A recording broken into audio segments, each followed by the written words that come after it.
Welcome back to मस्त study. कैसे हैं आप लोग? आई होप अच्छे होंगे। चलिए स्टार्ट करते हैं गाइस। अब हम पढ़ेंगे सम एप्लीकेशंस ऑफ ट्रिग्नोमेट्री। तो बिना टाइम वेस्ट करें हम पढ़ते हैं सम एप्लीकेशंस ऑफ ट्रिग्नोमेट्री। इस चैप्टर में हमें सबसे मेन ब्रॉड टॉपिक है हाइट एंड डिस्टेंस। तो गाइस इसका नाम हाइट एंड डिस्टेंस क्यों है, हम आपको ये बताना चाहते हैं गाइस, क्योंकि इसमें हमें पढ़ना है कि ट्रिग्नोमेट्री की रियल लाइफ में कहाँ यूजेस है, इसलिए इस चैप्टर का नाम दिया हाइट और डिस्टेंस। जैसे कि हम आपको बताते हैं ये एक एग्जाम्पल। यदि आपको इसमें पता है कि ये हाइपोटेनियस की लेंथ कितनी है, या फिर आपको पता है कि ये जो क्या बोल सकते हैं हम, परपेंडिकुलर है, इसकी हाइट कितनी है, या फिर आपको पता है कि ये डिस्टेंस कितना है, तो आप इन तीनों में से किसी भी एक इंफॉर्मेशन और ये एंगल के थ्रू आप बता सकते हैं कि आपकी बाकी सारी चीज़ें क्या होगी। इस चैप्टर का नाम इसी बेसिस पे आया है height and distance. Height and distance trigonometry है बिकॉज क्योंकि हमारा यहाँ पे हम पता कर सकते हैं कि किसकी हाइट क्या है और किसका डिस्टेंस क्या है। अब ट्रिग्नोमेट्री है तो राइट एंगल ट्रायंगल तो होएगा ही, इसमें कोई सोचने वाली बात नहीं है। तो गाइस आपको कहीं पे भी इस चैप्टर से रिलेटेड में कुछ भी हो जाए तो आपको बिना सोचे समझे राइट एंगल ट्रायंगल से रिलेटेड में फॉर्मूलेस यूज़ करने हैं।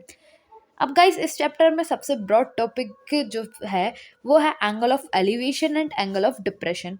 एंगल ऑफ एलिवेशन क्या होता है गाइस? एंगल ऑफ एलिवेशन वो होता है जिसमें कोई भी नीचे खड़े होकर ऊपर का कोई ऑब्जेक्ट देखे, मतलब नीचे से ऊपर कुछ देखें, तो उसे बोलते हैं हम एंगल ऑफ एलिवेशन। और एंगल ऑफ डिप्रेशन वो होता है जिसमें ऊपर से नीचे देखा जाए। यदि कोई भी व्यक्ति ऊपर खड़ा है और वो नीचे के किसी ऑब्जेक्ट को देख रहा है तो उसे बोलेंगे हम एंगल ऑफ डिप्रेशन।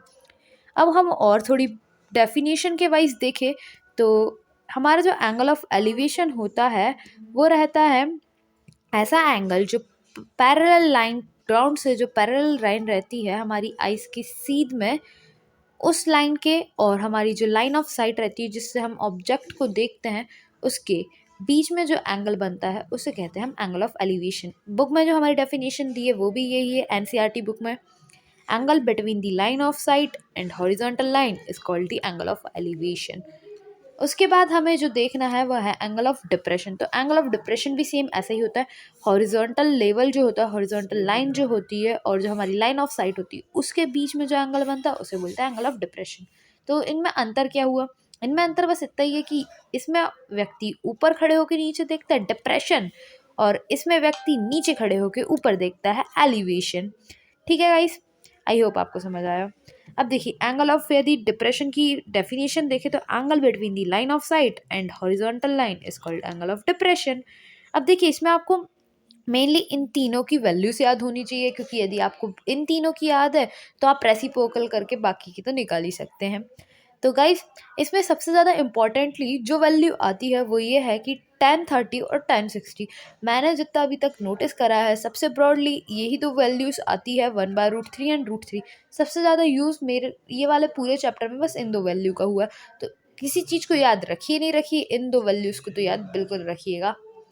ये है हमारे ट्रिग्नोमेट्रिक रेशियोज, हमने पिछले चैप्टर में पढ़ के आए। यदि आपको याद नहीं है तो प्लीज़ इन्हें याद कर लीजिए, क्योंकि ऐसा नहीं है कि इनका यूज़ बस टर्म फर्स्ट में था, इनका यूज़ टर्म सेकंड में भी है। और हमने अब आपको बताया कि इनका यूज़ रियल लाइफ में होता है।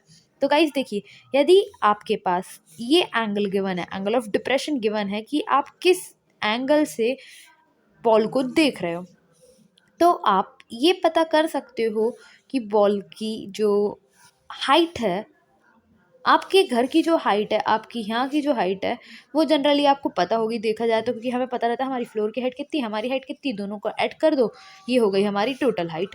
अब यदि आपको ये हाइट पता है, ये एंगल पता है, तो इसका मतलब आपको ये भी एंगल पता है। अब आपको मतलब यहाँ पे परपेंडिकुलर पता है और ये वाला एंगल पता है। हमने अब भी आपको बताया कि जो z बनता है उसके थ्रू हम ये वाला एंगल फाइंड कर सकते हैं। एंगल ऑफ डिप्रेशन का गाइस यूज़ यही रहता है कि यदि हमारा एंगल ऑफ डिप्रेशन गिवन है तो हम हॉरिजॉन्टल लाइन बनाएंगे पैरेलल टू द ग्राउंड। अब ये पैरेलल टू द ग्राउंड है तो हमने पढ़ा है कि यदि पैरेलल टू द ग्राउंड के बीच में जेड फॉर्मेशन होता है तो ये वाला एंगल और ये वाला एंगल हमेशा इक्वल होते हैं थ्रू अल्टरनेटिव इंटीरियर एंगल्स। उस हिसाब से देखा जाए, यदि हमें ये एंगल पता है तो हमें ये एंगल पता है।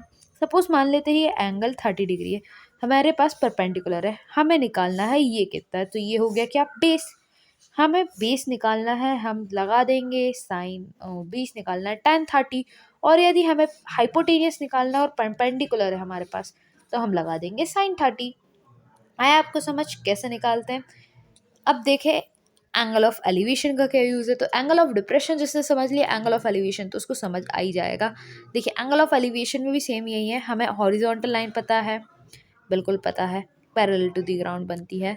हमें ये एंगल पता है कि किस एंगल से हम देख रहे हैं हमारे ऑब्जेक्ट को, बिल्कुल पता है। और अब हमें पता है कि हमारा जो ऑब्जेक्ट है वो कितनी ऊंचाई पे है, तो हम निकाल सकते हैं हमारी लाइन ऑफ साइट और डिस्टेंस।